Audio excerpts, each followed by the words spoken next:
ദൂരദർശൻ മാത്രമുണ്ടായിരുന്ന കാലത്ത് കണ്ടു തീർത്ത ഒരു സിനിമയാണ് വചനം. ലെനിൻ രാജേന്ദ്രന്റെ സംവിധാനമാണ് എന്നതിലുപരി വലിയ പുതുമയൊന്നുമില്ലാതെ ഇഴഞ്ഞു നീങ്ങുന്ന ഒരു സിനിമയായാണ് എനിക്ക് അനുഭവപ്പെട്ടത്. തുടക്കം മുതൽ തന്നെ കഥ എവിടേക്കാണ് പോകുന്നതെന്ന് വ്യക്തമായിരുന്നു. ആൾദൈവാശ്രമക്കൊള്ള തുറന്നു കാട്ടാനാവാം ധൃതി പിടിച്ച് ഇങ്ങനെയൊരു തിരക്കഥ തീർത്തത്. സിനിമയിലെ പാട്ടുകൾ ഗംഭീരമാണെന്ന് പറയാതെ വയ്യ. സുരേഷ് ഗോപി ജയറാം കൂട്ടുകെട്ട് എന്നൊക്കെ പറയാൻ മാത്രമേ ഉള്ളൂ. അതല്ലാതെ സിനിമയിൽ കാര്യമായ ഒന്നും കണ്ടില്ല.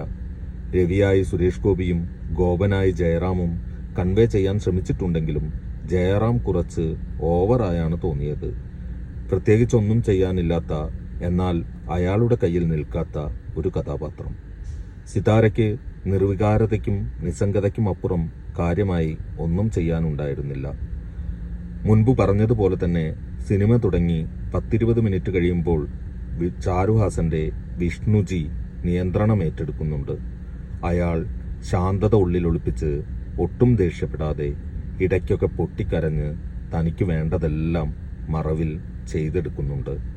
ഈ ഒരു സിനിമയിൽ എനിക്കിത്തിരി കൺവിൻസ് ആയത് കമലഹാസന്റെ സഹോദരനായ ചാരുഹാസന്റെ വില്ലൻ കഥാപാത്രം മാത്രമാണ്.